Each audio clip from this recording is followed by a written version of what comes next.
Yeah. As soon as you pass there. Ta-ding. Okay. Members of Parliament, support staff, radio listeners, TV viewers, all following this meeting via social media, also members of the media. I welcome you to this public meeting for today, Thursday, October the 30th. This is public meeting number 4. We have established a quorum of 9 members, and I invite you to stand for a moment of silence.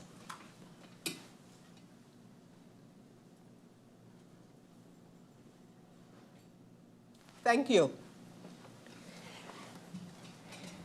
I have received notice of absence from the member Rayon Peterson. Does any member have a notification? We have MP Myers. MP Myers, you have the floor. Good morning, Madam Chair. Thank you to my colleagues here in Parliament, to those of you listening via social media. Madam Chair, on behalf of my faction, I would like to send out my prayers and thoughts to the people of Jamaica in the passing of Hurricane Melissa, a monstrosity of a storm. We know far too well the impacts that hurricane have on our community, not only the devastation that these natural disasters cause, but the road to recovery. So for my Jamaican friends that reside here in St. Martin, my prayers and thoughts are with them and their families. I pray that their families have made it through this storm safely. And for those that did not make it through the storm, I would extend my condolences to those families and wish them God's strength and comfort during this very trying time. Thank you, Madam Chair. Thank you, MP Myers, for those words. I now give the floor to MP Labega. MP Labega, you have the floor. Thank you, Madam Chair. Good morning. I would like to give a notification of lateness for MP Kutai. Thank you. Noted, MP Labega, and thank you. MP Doran, you have the floor. Good morning, one and all. Thank you, Madam Chair. I would like to also extend my heartfelt thoughts and prayers to our brothers and sisters in Jamaica, our Caribbean brethren that are dealing with these trying times. As my colleague mentioned, we feel it, we know it, we've experienced it, we've been there, and I pledge the support of the National Alliance in every which way possible to assist once we start to push towards relief efforts. Thank you for the opportunity. I would also like to give notice of lateness for my 2 colleagues, MP Irian and MP York. Thank you. Thank you very much, MP Duran. I join the members of Parliament, the factions of Parliament that have spoken and extended words of comfort, words of prayer, especially to the government and people of Jamaica, and words of strength to the Jamaican nationals who call St. Martin home, as we also look towards the other countries already impacted by, as MP Myers has called it, this monstrosity of a storm, Melissa. And we look at our brothers and sisters in Cuba, the Dominican Republic, Haiti, as well as those who are still being threatened by this storm. And it is so true, in the words of my colleagues, that we know the feeling. We know the feeling all too well. And so today, when we hear the few voices of complaints, especially towards the government and people of Jamaica, I would say they have no idea what it's all about. And that you were able to receive shelter, that in itself is miraculous given the circumstances. So I join those of you in pledging the Parliament of St. Martin's support in whichever way we can for our brothers and sisters in the Caribbean. They have come to our help when we were in need, And so it is only more, it is not more than just that we also express words not only of condolence, but words of support for our Caribbean brethren and sisters. Much strength, much strength. I've seen, as most of you have, the scenes, and again, they're so, for us, so reminiscent of what we have experienced.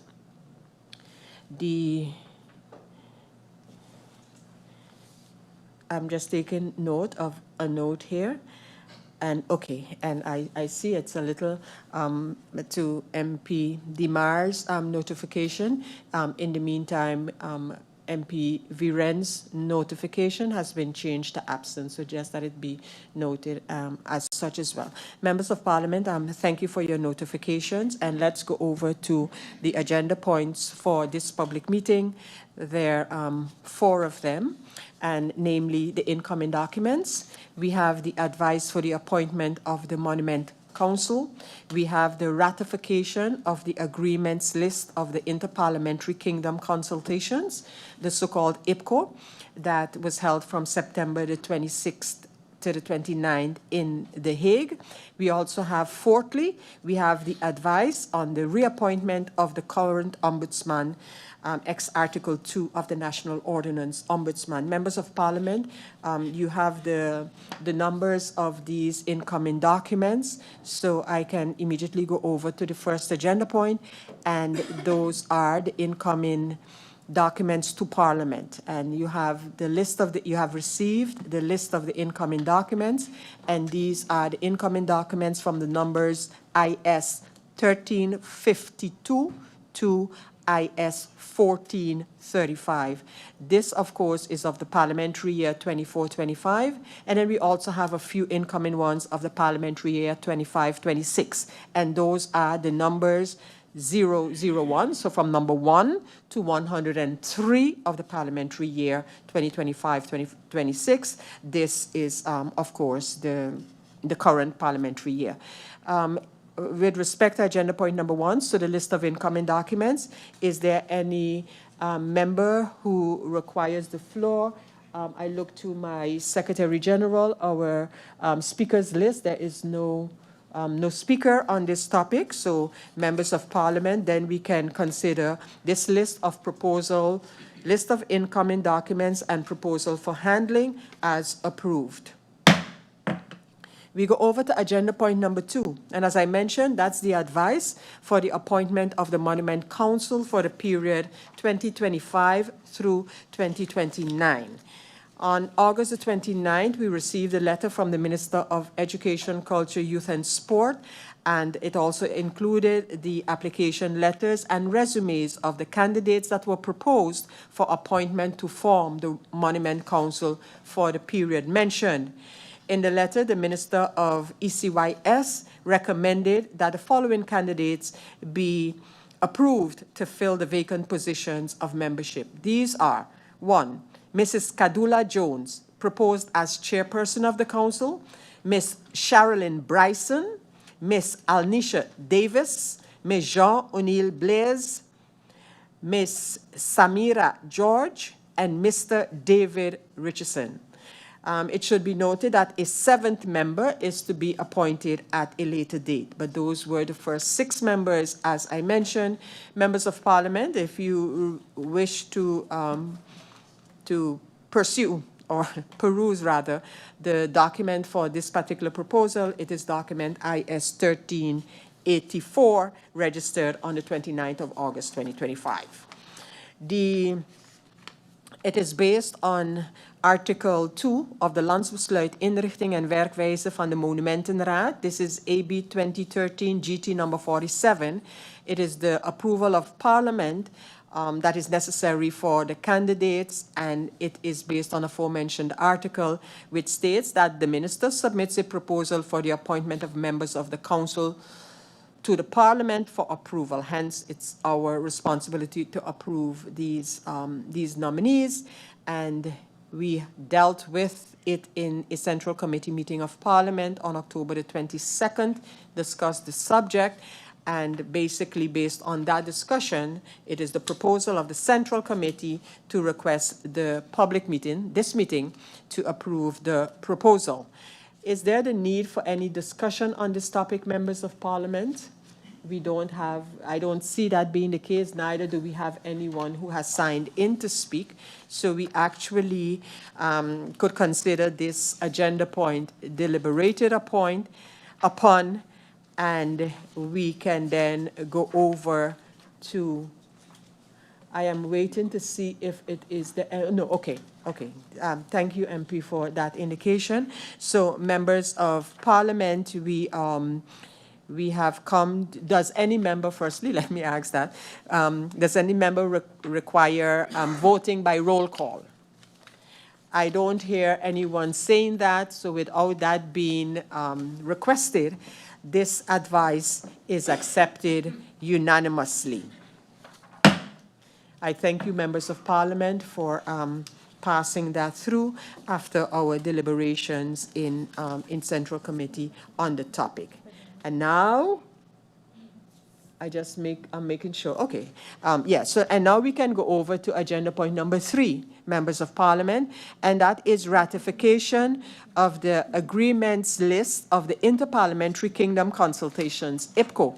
IPKO was held from September the 26th to the 29th of this year in The Hague, and it is registered on the document 115 of the parliamentary year 2025-2026. Just a brief resume of the IPKO. As I mentioned, it was held in September of this year. It also included tripartite consultations, and members during these events, members of Parliament from within the kingdom participated in presentations. There were also discussions on several topics as identified by the IPKO organization. At the end of the deliberations in the IPKO, an agreement list was drafted and signed by the delegation leaders. We have received the agreement list of these deliberations and agreements, and the list, as I mentioned, is registered on the IS 115 of the parliamentary year 25-26. It's important to note here that the Committee of Kingdom Affairs and Interparliamentary Relations, CKIR, held a debriefing on its participation in its meeting of October the 22nd, 2025. I have one request for to speak by MP Duran, and at this time I give MP Duran the floor, reminding everyone that the speaking time on this agenda point is 20 minutes in the first round, and if necessary, 10 in the second round. I give the floor to MP Duran. Thank you, Madam Chair Lady. First and foremost, I'd like to just touch a bit on the fact that, of course, this was my first IPKO, being an active participant. And I must say that normally the sentiments are that you don't really get much out of IPKO. I must say that me being able to contribute my part in terms of talking about our democratic deficit, whereas the Kingdom Parliament represent us, but we don't have a say in that regard. I was glad to see that the point that I brought forth was to be able to take it up within the so-called ASPRACA list, the agreement list. So I do believe that we're on the right track, especially given the results of yesterday's election. I would like to congratulate the Deizes and Zesta party and Mr. Yeton on that resounding victory in terms of reclaiming a lot more seats than they had the last time. The Deizes and Zesta, for those that don't know, has always been a pro-Antilles, pro-St. Martin party, and I think that I do see some kind of light at the end of the tunnel, some hope, especially when it comes with the dispute regulation. I also, we discussed different points in our tripartite in the IPKO about the inequality that we have as a being part of the kingdom but not having the say in terms of the representation, and I'm hopeful for that.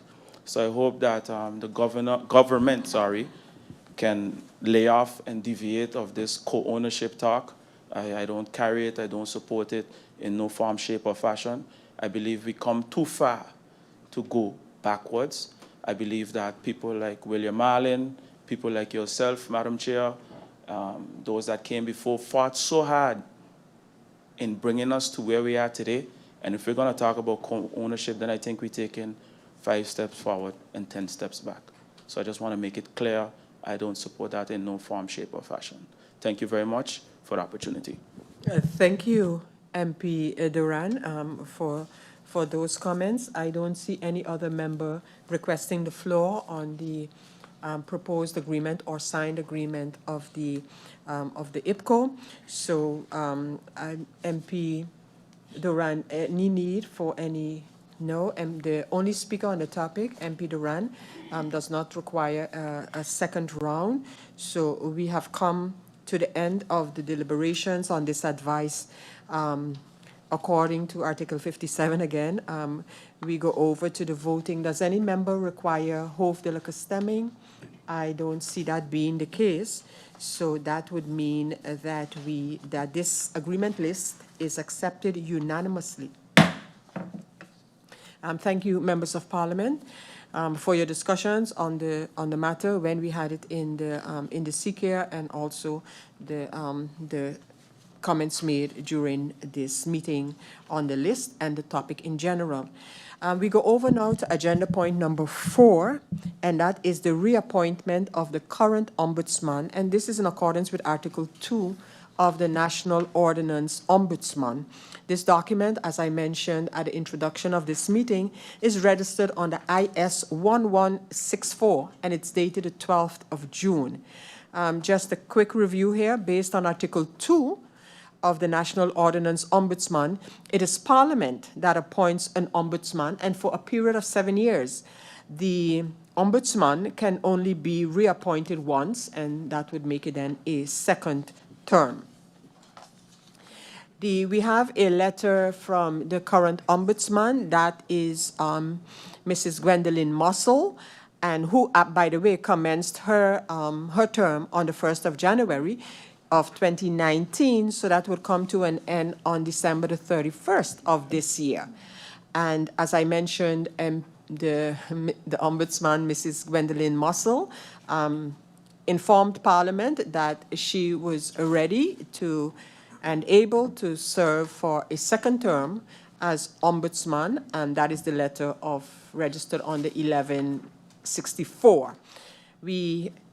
As is required, we had a Central Committee meeting on the 22nd of October, discussed this matter, and based on the above, that Central Committee meeting of the 22nd of October proposes that to guarantee continuity within the country, the proposal to appoint, or rather reappoint, the current ombudsman, Mrs. Gwendolyn Eleanor Mussel, for a second term as ombudsman starting on January the 1st of the year 2026. Members of Parliament, you have received this proposal by the Central Committee. I look to see if there's any need to speak to the topic. No, there is none. And then that would bring us to the voting. And we have the, oh no, in fact, we have to do this. This is some persons. So we have the, as I mentioned, the advice of the Central Committee and with the name of the person for that position. And following the rules of order, we will vote with ballots on this position as prescribed by Article 70 and further of the rules of order. At this time, I will appoint a committee of tellers of 2 members who will be in charge of this procedure for the voting to take place. I want to appoint MP Duran and MP Labega. MP Duran, of course, is the chairperson of the committee. And just a reminder, members of Parliament, that this meeting is not adjourned while the committee verifies the ballots. So we will go over to the voting on the person for the position of Ombudsman.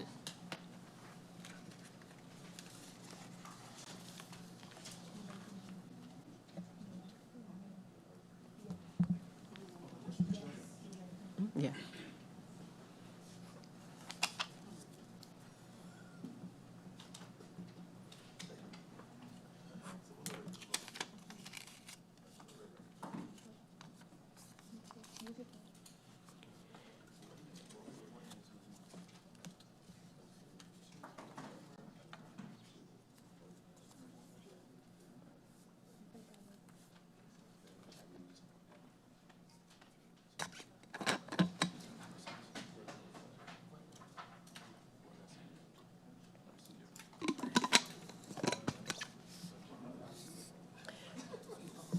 Just to briefly explain, as the committee is doing its work, we have a proposal from the Central Committee for the appointment, reappointment rather, of Mrs. Mossel. However, considering that this is about the appointment / election of persons, we need to do it by ballot, closed ballot, and that is what the committee has just collected from the members of parliament.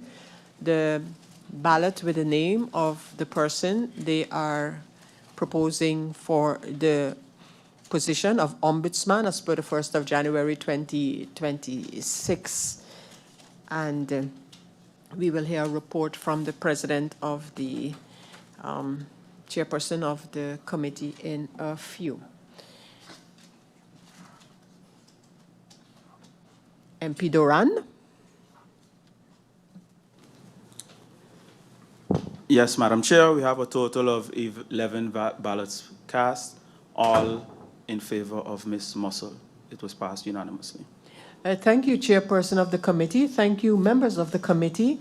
And I hereby take note of the fact that based on the outcome of the voting in the Parliament's meeting of today, Mrs. Gwendolyn E. Mossel is elected as the Ombudsman for St. Martin for a second term starting January the 1st of 2026. Thank you. First of all, congratulations go out on behalf of Parliament to Mrs. Mossel and wishing her much success as she continues the very important job of Ombudsman for St. Martin. As I mentioned, I thank the President and member of the committee, and I hereby note the outcome of the voting in favor of Mrs. Mossel. And ladies and gentlemen, we have come to the end of this public meeting. I want to thank you all for your participation and presence here, and I hereby close this meeting of Parliament and see you all later for the next meeting of Parliament. Thank you, members of Parliament. This meeting is hereby closed.